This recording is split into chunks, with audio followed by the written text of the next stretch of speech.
झाले गाव प्रबोधनाचे वारे आले RCSM नाव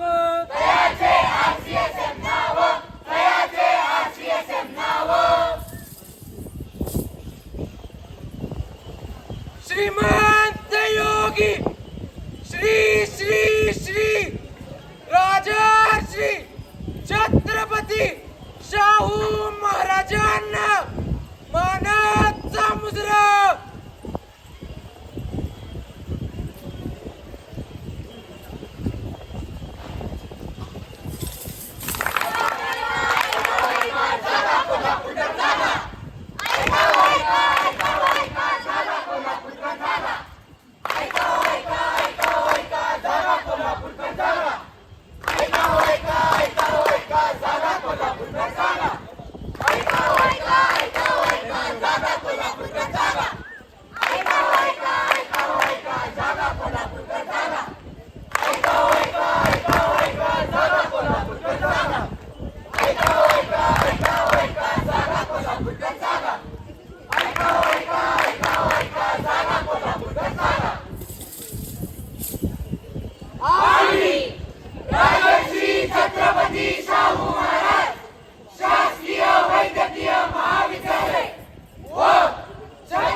समज गैरसमज बिनधास्त जगूया.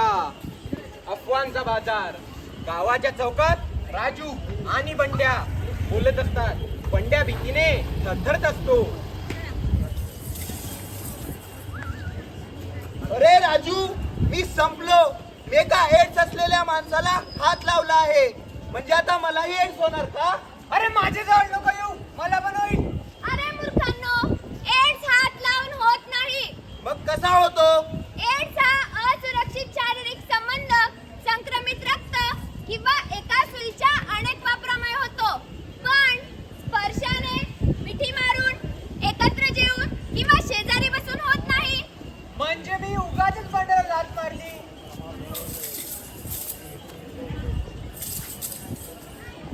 कुष्ठरोगाबद्दल गैरसमज. नुसतं अफवा, गावभर अफवा.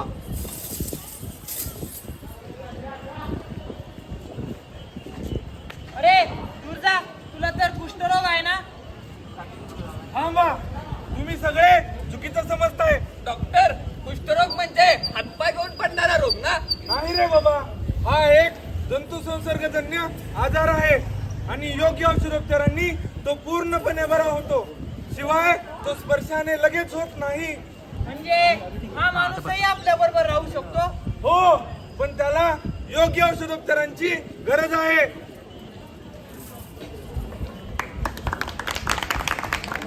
हे लक्षात घ्या. माहिती नसेल तर घाबरू नका. योग्य व्यक्तीला विचारा. 3 सुवर्ण नियम. नियम पहिला, एड्स हा स्पर्शाने होत नाही. शिवाय सुरक्षित राहा आणि गैरसमज टाळा. नियम दुसरा, कुष्ठरोग हा बरा होऊ शकतो. अशा लोकांना समाजात सामील करून घ्या. नियम तिसरा, सुरक्षित राहा, गैरसमज टाळा आणि आरोग्यदायी जीवन जगा. रोगांपेक्षा अज्ञान धोकादायक असतं. म्हणून योग्य माहिती मिळवा आणि निरोगी जगा.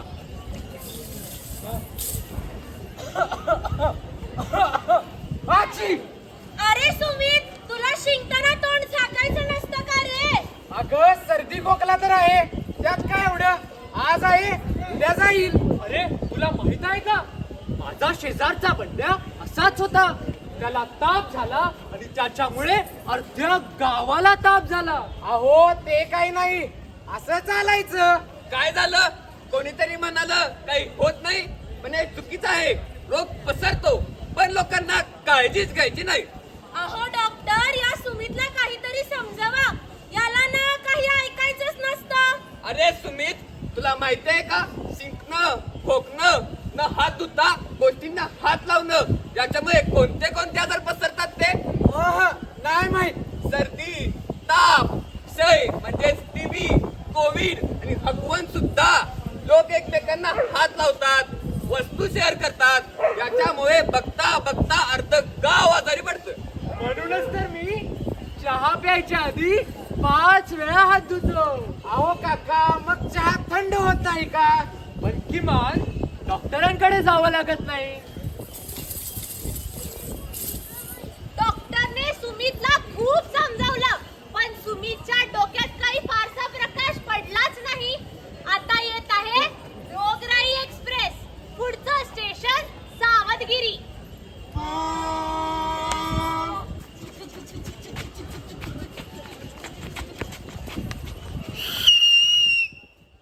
ध्यान द्या, ध्यान द्या. ही आहे रोगराई एक्सप्रेस. हात न धुता जेवणाऱ्यांसाठी, शिंकताना हात न लावणाऱ्यांसाठी आणि सर्दी खोकला गिफ्ट देणाऱ्यांसाठी. आची सॉरी, अंगावर आलं का? हो, आणि आता तू रोगराई एक्सप्रेस मध्ये जाणार. तुम्ही तुला कुठे जायचंय? मला कुठेही जायचं नाही, पण रोगराई एक्सप्रेस मध्ये गर्दी मस्त दिसते. मी तेच बसेल. अरे वेड्या, इथे सगळे एकमेकांना जंतू पसरत असतात. सर्दी, खोकला, ताप, डेंगू सगळे आहेत तिथे. अहो काका, थोडे ऍडव्हेंचर असू द्या. ट्रेन मध्ये आहे रोगांची गर्दी. हे आहेत आपले सर्व रोग. या आहेत आपल्या सर्दीबाई. अच्छी. हे आहेत आपले खोकलाराव.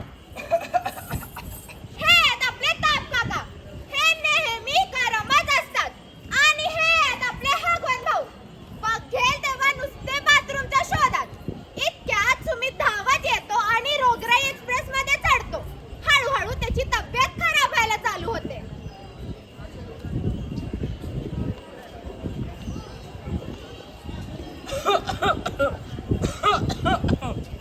अरे बापरे, माझी तब्येत बिघडली आहे. मला कोणीतरी खाली उतरवा. अरे, आता तर आमचा खास प्रवासी आहेस. अरे सुमित, माझ्या गोड गोड शिंकाईशिवाय तुझं आयुष्य अपूर्ण आहे. अरे, मी पण तुझ्याशिवाय कसं राहू? तुझ्या छातीवर तर माझी खास रूम आहे. तुम्ही, मी तुला ताप द्यायला आलोय. माझी आवडती जागा तर माहीतच असेल.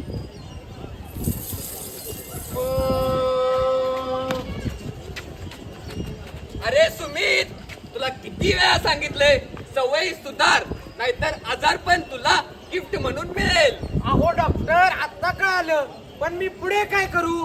हे बघ, मी सांगितलेले सुवर्ण नियम लक्षात ठेव, नाहीतर रोगराई एक्सप्रेस तुझी जागा कायमची राखून ठेवेल. डॉक्टर, आतापासून मी रोगराई एक्सप्रेस कडे नाही तर सावधगिरी एक्सप्रेस कडे जाईल. रोगराई एक्सप्रेसचं तिकीट काढू नका. सावधगिरी एक्सप्रेस पकडा आणि निरोगी राहा.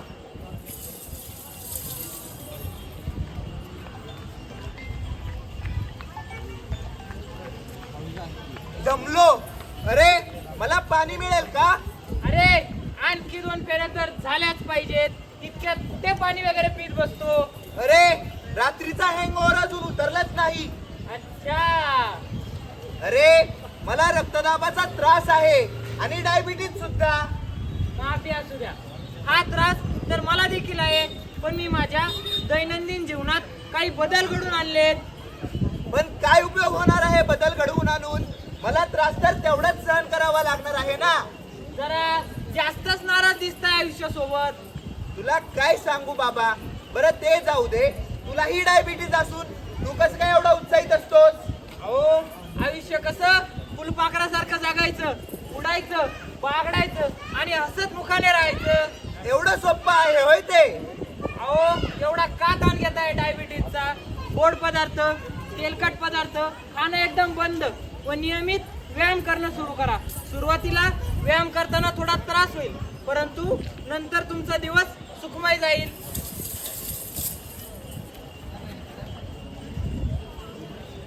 व्यायाम करा, रक्तदाब टाळा. दररोज व्यायाम केल्याने मन स्थिर होते आणि रक्तदाबासारखे अनेक आजार दूर होतात. काय रे संदेश, आज वर्क फ्रॉम होम? काय नाही हो बाबा, ताप आणि सर्दीमुळे फक्त थोडासा अशक्तपणा आलाय. काही औषधी वगैरे घेतल्या नाहीत? हो, आणलेत मी औषधं मेडिकल वरून. एक अजिथ्रोमायसिन घेतली की पटकन कामाला लागतो. बरं ठीक आहे, जशी तुझी इच्छा. हॉस्पिटलला न जाता संदेशने गोळ्या औषधी स्वतःच्या मनाने डॉक्टरांच्या परवानगीशिवाय घेतल्या.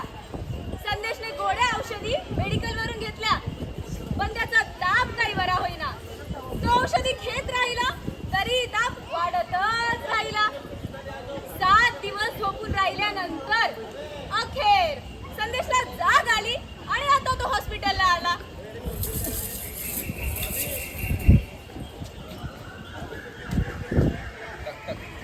या बसा. काय होतंय तुम्हाला?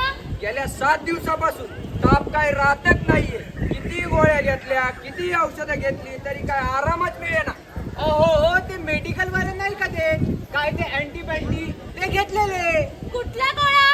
कोणत्या अँटीबायोटिक? हा तेच ते अँटीबायोटिक.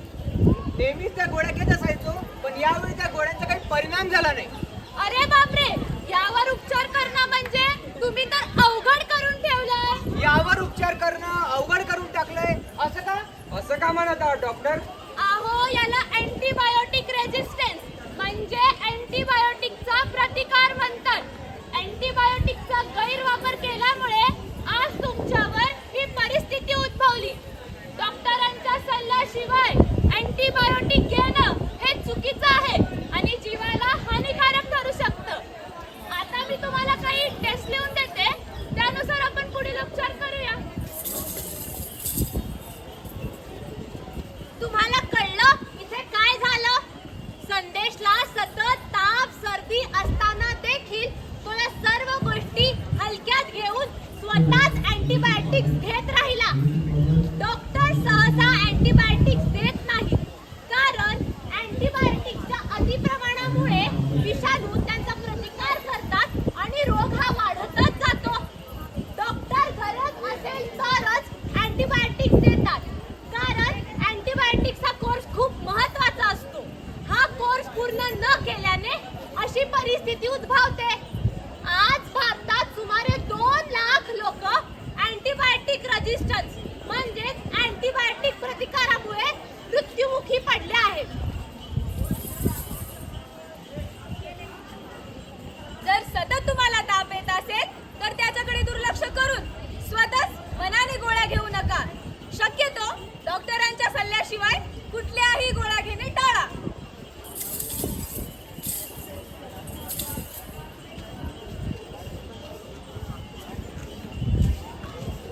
हसूया, खेळूया, निरोगी राहूया. छोटे छोटे रूल्स गमतीने फॉलो करूया.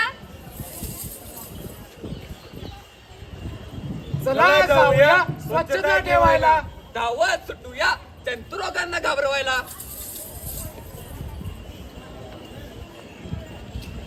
अज्ञानाच्या जाळ्यापासून दूर राहू. अज्ञानाच्या जाळ्यापासून दूर राहू. योग्य माहिती घेऊन निरोगी भविष्य पाहू.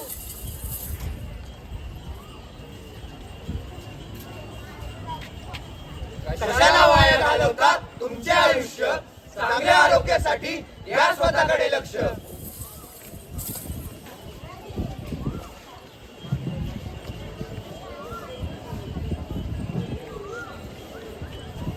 लसीकरण घ्या, रोग प्रतिकार शक्ती वाढवा. आजारी पडण्यापासून स्वतःला वाचवा.